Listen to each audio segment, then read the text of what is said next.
Salut les gars, c'est GP. Aujourd'hui on va parler de la saison 20 de Ninjago, ou la saison 4 de Ninjago Dragon Racing si vous préférez, même si moi je préfère dire Ninjago saison 20. Enfin bref, on va parler de la saison 20 de Ninjago, ainsi de toute l'histoire, etc. Mais d'abord, dans cette vidéo, on va d'abord faire le petit bilan de la saison 19, et ensuite, histoire de faire un petit récap et aussi parler si elle est bien dans la saison 19 et si elle est pas bien. Et ensuite, on va s'attaquer à la partie analyse et théorie des trailers de la saison 20. Sur ce, on commence. Alors, comme vous le savez, lors de la sortie de la saison 7 de Ninjago, la franchise s'est pris beaucoup de mauvaises critiques pour la simple et bonne raison, ben, qu'il y avait trop nouveaux ninjas, nouveaux héros, etc. Et alors, effectivement, il y avait beaucoup de mauvais dans la saison 17, mais la saison 18 a repris la part haute. D'ailleurs, la saison 18 est actuellement ma saison préférée des nouvelles. Et entre nous, la saison 19, je trouve qu'elle est pas mal, mais il y a également beaucoup de points négatifs, je trouve, dans la saison 19. Déjà, le plus gros point négatif, ce sont évidemment les 5 Panies ou Forbidden Five en VO. Alors, je suis désolé, mais les 5 Panies, ce sont les pires méchants que j'ai jamais vus. Je vous le jure. Déjà, pourtant, ils promettaient dans la saison 18, parce qu'on nous les présentait comme des tyrans impitoyables qui cherchaient à conquérir tous les royaumes, et des maîtres élémentaires diaboliques, tout ça. Ils s'est parvé, mais non, parce que malheureusement, ils ont été tachés, je trouve. Leur potentiel a littéralement été taché. Dans la saison 19, on les retrouve au service de crocs de tonnerre, et surtout leur pouvoir. Mon dieu, c'est quoi leur pouvoir? Je savais même pas que leur pouvoir, c'était des éléments. Genre, Note, c'est le chef de la force brute. Franchement, est-ce que c'est un élément, ça? Rhodes, bah, apparemment, c'est la maîtresse élémentaire de la sorcellerie. Trix, en plus d'être en réalité un homme, alors qu'on pensait tous que c'était une femme, bah c'est le maître élémentaire des insectes. Et, et Cœur, qui est une femme et pas un homme, bah apparemment, c'est la maîtresse élémentaire de la décomposition. C'est ce qui est plus un état qu'un élément. Et certes, le pire de tous, c'est c'est le maître élémentaire de la malchance. Chance, ce qui lui va plutôt bien, hein, vu comment il se fait cloître en deux, trois coups. En tout cas, bref, tout ça pour vous dire que les 5 paniques, pour moi, c'est un potentiel vraiment caché. Même, mais par contre, le grand méchant de la saison 19, Pro de Tonnerre, je trouve que les scénaristes ont une très bonne idée de vouloir introduire un dragon, un dragon élémentaire qui voulait être un dragon source, mais qui n'a pas voulu l'être, et du coup, s'est rebellé et a tenté de tout détruire dans le premier royaume. C'était une très bonne idée selon moi, parce que honnêtement, ça rajoute du lore, etc. Et puis surtout, c'était une sorte de Moro version dragon, vous voyez. Et puis surtout, on a eu le retour de Moro. Rohan, l'un ce n'est même le meilleur antagoniste de Ninjago, même si pour moi le meilleur de tous, c'est forcément Lord Raz. Enfin bref, ça j'en parlerai plus tard. Moro, c'était un réel plaisir de le revoir, même si je trouve que malheureusement, on aurait peut-être dû le voir à la fin de la saison 19, quand les ninjas affrontaient trop de tonnerre, parce que j'aurais adoré le voir combattre aux côtés des ninjas, mais il... Et pour ceux qui pensent que Moro est mort, eh bien, c'est pas officiel, donc il est possible qu'on le revoie dans la saison 20. Et par contre, niveau point négatif, on a le royaume de l'élite qui, pour moi, je trouve que l'idée était pas mal, mais je trouve quand même, déjà, c'est une petite référence bien sympathique au film True, True ou Human Show de Jim Carrey, même si quand même, je trouve quand même que c'est un peu abusé. En même temps, l'humour Ninja Joe, l'humour les Joe, j'ai jamais accroché. Alors, bref. En tout cas, voilà, c'était le petit bilan de la saison 19 de Ninja Joe. J'ai trouvé vraiment pas mal. Surtout, et surtout, en termes de Cliffhanger, je trouve que la saison 19 a super bien marché. On pouvait pas trouver mieux comme Cliffhanger. Et maintenant, on passe à ce que vous attendez tous. Là, on va parler de la saison 20 de Ninja Joe. En particulier, ce qui va nous attendre durant cette saison 20. Et bah, je vais vous répondre tout de suite et on commence l'analyse du trailer. Alors, déjà, la première chose que j'ai vraiment euh, que je fais vraiment analyser dans ce trailer, c'est déjà ce genre de temple, enfin, plutôt un endroit, une clairière où des moines qui pourraient peut-être venir de la cité des temples, vu leur costume qui ressemble beaucoup au costume traditionnel de la cité des temples. Bah, ils semblent vénérer des sortes de cœurs de dragon, mais, mais, mais je pense que ces cœurs de dragon sont reliés à plusieurs pouvoirs élémentaires. Le vert, ça pourrait être relié au pouvoir de l'énergie, rouge, le feu ou la chaleur, mais plus le feu, je trouve. Le blanc, le pouvoir de la glace.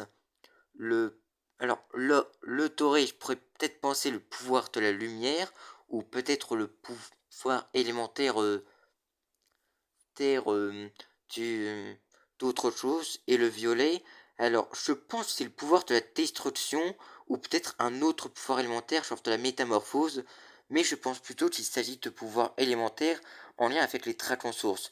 Donc, soit c'est peut-être relié aux dragons sources de la de la de de l'équilibre, de la concentration, euh, et aussi, d'autres trajectoires sources. Donc, donc peut-être que les moines vénèrent ces cœurs de dragon.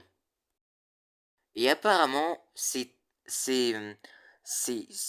cœurs de dragon permettent de nourrir la forêt. Surtout que le dragon source de la vie apparaît pour expliquer qu'apparemment le pouvoir des arbres de l'endroit où se trouvent Lloyd et Arin, qui ont d'ailleurs été rejoints par Euphrasia, et ben ça lie tous les royaumes. Alors c'est peut-être depuis ou avant la fusion, on ne sait pas, mais pour moi c'est connecté et je trouve que ça annonce peut-être le thème de la saison 20. Je vais peut-être parler de la protection des forêts, d'environnement, etc. Ce qui me fait vraiment plaisir. Sire, en tout. D'ailleurs, Lloyd explique au Dragon Source de la vie qu'il a déjà atteint son pouvoir élémentaire, son vrai potentiel, mais c'est alors qu'elle nous balance une dinguerie. Lloyd n'a pas qu'un vrai potentiel. Enfin, plutôt, les maîtres élémentaires n'ont pas qu'un seul vrai potentiel. Donc, d'ailleurs, Sane aussi semble avoir rejoint Lloyd. Enfin bref, ça. Et Lloyd s'enfonce dans une sorte de grotte où il doit peut-être passer une épreuve, quelque chose dans le genre. D'ailleurs, je trouve que c'est une belle référence à Star Wars 5 où Luke entre dans la grotte obscure de Dagobah et où il confronte, ou d'ailleurs, d'ailleurs, Lloyd confronte là-bas une vision ou du futur apparemment, comme Luke où il confronte Darth Vader, il voit son visage, enfin bref, pour moi, je crois que c'est ce qui va se passer, Lloyd va avoir une nouvelle vision, et peut-être qu'on va apprendre qu'il a des dons de persuasion cachés depuis le début de la série, ou entre temps genre, enfin bref. Bref. Mais là, on passe à la partie préférée du trailer, les, les sources, les cœurs de dragon libèrent des monstres et, et apparemment les monstres seraient en réalité des créatures maléfiques qui auraient été invoquées apparemment. Apparemment, je crois que c'est ça. Peut-être. Alors, je pense que ces créatures seraient les descendants d'Eoni. Pourquoi? Eh bien, déjà, je pense genre, eh bien, le Dragon Source explique que ce sont des créatures toutes retombent, des créatures entièrement faites de ténèbres, etc. Comme les Oni. Donc peut-être que c'est une race cousine des Oni, ou peut-être sont littéralement une espèce descendante des Oni. Déjà, et puis surtout, leur style de se battre, leur magie, etc. Et, et de la façon dont ces derniers apparaissent, ça me rappelle beaucoup les Oni. Donc oui, je pense que les monstres sont des descendants des Oni. Et surtout, on apprend que prend l'identité de l'antagoniste principal de la saison 20. Enfin, apparemment, on apprend que sur Imperium, il existe une sorte de secte de loyalistes. On ne sait pas quel loyaliste il existe, mais apparemment, je crois savoir, mais la chef de cette secte est obsédée à l'idée de s'emparer d'une arme, d'une lance, je sais pas quoi. Toi, on ne sait pas dans quel plan, mais moi, je pense savoir lequel. Et d'ailleurs, je sais qui se cache derrière ce masque, mais ça, je vais vous le réserver pour une... Mais ça, je vous le réserve pour plus tard. Continuons l'analyse. Lise. Lise. Plus tard, on retrouve tous les maîtres élémentaires qui ne comprennent toujours pas d'où vient le problème de leur pouvoir élémentaire, même si on sait tous que c'est leur race qui est responsable. Sable, d'ailleurs, on trouve Sartre, Sora et Euphrasia, non, Acera, dans une ville qui me fait beaucoup penser à la ville du film Zootopie, où les serpents, etc. y vivaient. D'ailleurs, je trouve ça très, très chouette comme référence. France à Zootopie. Et d'ailleurs, Sora tient une sorte d'artefact dans son dos, je sais pas ce que c'est, mais apparemment ça semble avoir une importance dans l'histoire, mais ça a plutôt l'air d'être un livre, un truc dans le genre. D'ailleurs, on peut voir Tool affronter les loyalistes, et franchement, je veux savoir qui ils sont, mais vu leurs armes, ce sont sûrement des loyalistes d'Imperium, probable, mais je ne pense pas que ce sont des loyalistes de l'impératrice Béatrix, mais les fanatiques, les loyalistes d'un autre culte, une autre entité. Ensuite, Che, Nia et Kai dans, dans le royaume de la folie pour récupérer la mémoire de Che. Et l'agent qu'on voit là, je pense pas que ce soit le grand administrateur, car je sais également qui se cache derrière le masque du grand administrateur, mais je carte ça pour plus tard. Également, on retrouve d'ailleurs, on découvre de le père de Fratch, hein, qui fait apparemment partie du club des explorateurs. D'ailleurs, à un moment, je croyais que Fratch avait lui aussi des parents disparus durant la fusion, mais apparemment non, je me trompais. Hein, hein. Et d'ailleurs, on retrouve Fratch et son père en train de tenir une sorte de bâton. Je pense bâton. Alors, je pense plutôt qu'ils sont tombés dans une sorte de piège de. Tiens, peut-être qu'apparemment, c'est un lien avec les pouvoirs alimentaires de Fratch. Fratch fut comment est mise en scène la scène. Donc, je pense plutôt sur ça. Et on retrouve ensuite le méca robot de Cool de Pierre en train de combattre d'autres monstres, cette fois-ci fait de glace. Donc peut-être ce sont peut-être des récits. Donc peut-être que ce sont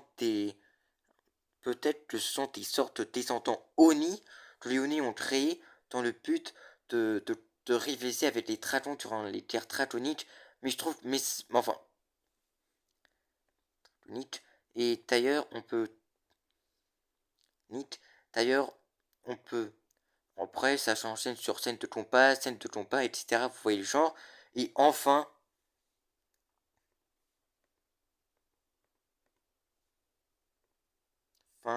cette magnifique image, on voit Lloyd en forme draconique. Franchement, ça En même temps, il est pas le seul parce qu'il y a une image teinte. Je vous la montre pas, hein, mais enfin, franchement, ça console pour tous les fans qui n'ont pas pu voir l'œil sous cette forme durant la saison 16. Mais honnêtement, regardez-moi ça, c'est magnifique, c'est juste magnifique. Vite, franchement, et apparemment ce sera le cas pour tous les ninjas. Je pense que le Dragon Source de la vie sera derrière, ou peut-être c'est ça le vrai potentiel de Lloyd, vu que là tu sens de dragon en lui. En tout cas, on va maintenant passer à la partie théorie, même si j'avais fait passer beaucoup de théories là, mais cette fois on va s'attaquer à Tulour. Bon, comme vous vous en doutez, il y a beaucoup de trucs à dire et à comprendre, mais pour moi il n'y a qu'une chose à comprendre, la saison 20 va être une dinguerie pure, vu, vu tout ce qui va être révélé. On a d'ailleurs l'identité de l'antagoniste principal, même si on voit pas son visage, qui est la chef pardon, des loyalistes. Donc pour moi, donc pour moi c'est très simple. Je pense que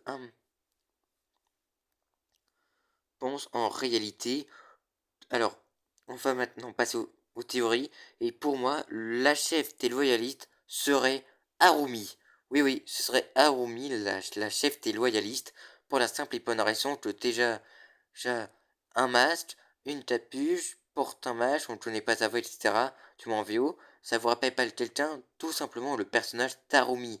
Alors, je ne pense pas qu'Harumi soit une antagoniste. Enfin, antagoniste, je pense plutôt que Harumi commet ses actes pour protéger quelque chose. Protéger quelque chose. Peut-être même qu'elle joue un double jeu. Peut-être qu'en réalité, elle, elle espionne les loyalistes en étant leur chef, alors qu'en réalité, Harumi cherche à les arrêter en mettant un terme à leur plan et en protégeant les royaumes. D'ailleurs, en parlant de l'artefact qu'il possède, je crois que cet artefact a plutôt le pouvoir d'invoquer les monstres et je pense savoir ce que les loyalistes cherchent à réaliser. C'est comme, comme je vous l'ai dit, on a su, les loyalistes sont des loyalistes d'Imperium. Mais je ne pense pas que ce soit des loyalistes de Béatrix, bien que ce sont les premiers à qui on a pu penser en voyant ces loyalistes d'Imperium. Pour moi, euh, l'affaire est claire. On a affaire à des loyalistes des 100, des premiers sets d'Imperium. Je vous explique. Pour moi, bon, au début, je pensais que les monstres étaient des Oni, mais ça me paraît un peu bancal. Tel fut leur apparence, le fait qu'ils aient des pouvoirs élémentaires, etc. Pour moi, les monstres seraient en réalité les premiers habitants d'Imperium qui ont été chassés après, après, qui ont été chassés après de leur terre quand la station Imperium est arrivée, fait un peu comme notre réalité où on a chassé les animaux de leur forêt en les détruisant et en construisant nos villes. Vous voyez la comparaison. Donc, les loyalistes chercheraient en réalité à ramener les monstres, mais pour ça, ils veulent utiliser cet artefact pour détruire Imperium. Car en réalité, ces monstres seraient en quelque sorte des monstres que les habitants d'Imperium vénèrent. Donc, pour moi, Harumi les, manipule les loyalistes pour les forcer à s'emparer cet artefact. Peut-être que son but n'est pas de l'utiliser pour détruire Imperium, mais plutôt pour de l'utiliser pour ramener les ninjas, ou peut-être même pour rendre le monde meilleur, un truc dans le genre. Mais peut-être que Lloyd va ramener Harumi à la raison. Son, en parlant de Lloyd, on va parler de lui. Je pense que sa forme draconique, c'est en réalité le vrai potentiel de Lloyd. Car pour moi, Lloyd aurait le pouvoir de se transformer en draconique, vu que ce dernier est, est, euh, est, est le descendant d'un dragon du premier du Spinjitzu, qui est un hybride entre un dragon et un Oni. Mais pour moi, je pense que les ninjas ont eux aussi je pense même que tous les maîtres élémentaires ont ce potentiel en eux, vu que les pouvoirs élémentaires leur ont été donnés par les dragons sources. Donc, mais concernant le grand administrateur, je pense que c'est Carmadon, vu que Carmadon, ben, il cherche à faire le bien, etc. mais de manière maladroite, et l'administration aussi cherche à faire le bien, mais de façon assez maladroite.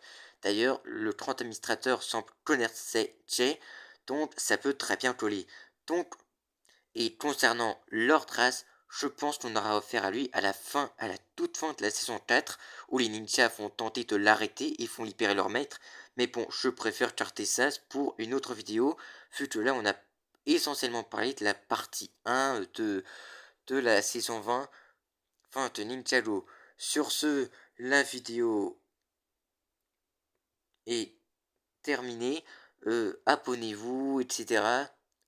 N'hésitez pas à vous abonner et à mettre un like et à écrire en commentaire ce que vous théorisez pour la saison 20. Sur ce, je vous laisse, c'était GP, ciao.